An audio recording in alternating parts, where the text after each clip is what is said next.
Hello everybody, আজকের এই ভিডিওটিতে আমি তোমাদের সাথে কিছু গুরুত্বপূর্ণ এমসিকিউ আলোচনা করছি, যেগুলো আপকামিং যে কোনো কম্পিটিটিভ এক্সামসের জন্য গুরুত্বপূর্ণ। বিশেষ করে সামনেই ক্লার্কশিপ ও মিসলেনিয়াস পরীক্ষা, তাই এই ভিডিওটি তাদের জন্য আরও বেশি গুরুত্বপূর্ণ। কোশ্চেন নাম্বার 1, কোন লেখক রাঘব পাণ্ডবীয় রচনা করেছেন? অপশান কী কী দেওয়া রয়েছে তোমরা দেখতে পাচ্ছ। রাঘব পাণ্ডবীয়, সঠিক উত্তর হবে অপশান বি, কবিরাজ। উনি রাঘব পাণ্ডবীয় রচনা করেছেন। কবিরাজের রচনা রাঘব পাণ্ডবীয়। ঠিক আছে, আচ্ছা আমি নেক্সট প্রশ্ন দেখে নিই কী রয়েছে। কোশ্চেন নাম্বার 2, ভারতের বোস্টন নামে কোন শহর পরিচিত? ভারতের বোস্টন। অপশান কী কী দেওয়া রয়েছে দেখতে পাচ্ছ।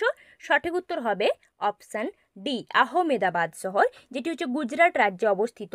ভারতের বোস্টন কেন বলা হয় না, ওখানে সাংস্কৃতিক এবং কিছু ঐতিহ্যের জন্য, ওখানে সাংস্কৃতিক ঐতিহ্যের জন্য ওটা ভারতের বোস্টন, আর টেক্সটাইল শিল্পের জন্য ওটা হচ্ছে ভারতের ম্যানচেস্টার বলা হয় আহমেদাবাদকে। ঠিক আছে, নেক্সট প্রশ্ন যাচ্ছি। মৃগভানী জাতীয় উদ্যান কোন রাজ্যে অবস্থিত? মৃগভানী জাতীয় উদ্যান। অপশান কী কী দেওয়া রয়েছে দেখতে পাচ্ছ। সঠিক উত্তর কী হবে? সঠিক উত্তর হবে অপশান ডি, তেলেঙ্গানা রাজ্য। তেলেঙ্গানা রাজ্যের হায়দ্রাবাদ শহরে মৃগভানী জাতীয় উদ্যান রয়েছে, যেটা MGBS থেকে 20 কিলোমিটার দূরে অবস্থিত এবং 1211 একর এলাকা জুড়ে ওই জাতীয় উদ্যানটা রয়েছে, যেখানে 600 বিভিন্ন ধরনের উদ্ভিদ দেখতে পাওয়া যায় ওখানে, এবং 350টি হরিণ বাড়ি রয়েছে। নেক্সট প্রশ্ন, কোন রাজ্যে মি দাম মে ফি পূর্বপুরুষ পূজার উৎসব পালিত হয়? অপশানে রাজ্যগুলোর নাম দেওয়া রয়েছে, দেখো সঠিক উত্তর কী হবে? সঠিক উত্তর হবে অপশান বি, আসাম রাজ্যে। আসাম রাজ্যে মূলত আহোমদের জনঘনত্বের কারণে এই মি দাম মে ফি পূর্বপুরুষ পূজার উৎসব ওরা পালিত করে। এটা খুবই জনপ্রিয়। প্রতি বছর 31শে জানুয়ারি এই উৎসবটি ওরা পালন করে এবং এই উৎসবটিকে আসাম সরকার স্বীকৃতি দিয়ে আসাম সরকার ওই দিনটিকে ছুটির দিন হিসেবেও ঘোষণা করেছেন। ঠিক আছে, নেক্সট প্রশ্ন, মাধ্যমিক দর্শনের প্রবক্তা কে ছিলেন? মাধ্যমিক দর্শনের প্রবক্তা। অপশান কী কী দেওয়া রয়েছে দেখতে পাচ্ছ। মাধ্যমিক দর্শনের প্রবক্তা হচ্ছেন option C is the right answer, Nagarjuna, যিনি গৌতম বুদ্ধের পরে একজন প্রভাবশালী বুদ্ধ ছিলেন যিনি। ঠিক আছে, গৌতম বুদ্ধের পরে ওনার স্থান, প্রভাবশালী ছিলেন উনি খুব, নাগার্জুন, যিনি মাধ্যমিক দর্শনের প্রবক্তা ছিলেন। নেক্সট প্রশ্ন চলে যাচ্ছি আমি। ভারত কত সালে IMF এর সদস্য হয়? IMF সদস্য, যেটা হচ্ছে একটা আন্তর্জাতিক মুদ্রা তহবিল একটি ফান্ড। সঠিক উত্তর হবে অপশান সি, 1945 সালে। 1945 সালে মূলত 27শে ডিসেম্বর 29টি রাষ্ট্র আন্তর্জাতিক লেনদেনের জন্য IMF এর সাথে একটি চুক্তি করে, যেটা হচ্ছে আন্তর্জাতিক মুদ্রা তহবিলের একটি ফান্ড। ঠিক আছে, নেক্সট প্রশ্ন, কোন দেশকে 35টি অ্যাম্বুলেন্স ও 66টি স্কুল বাস উপহার দিল ভারত? সম্প্রতি উপহার দিয়েছে ভারত।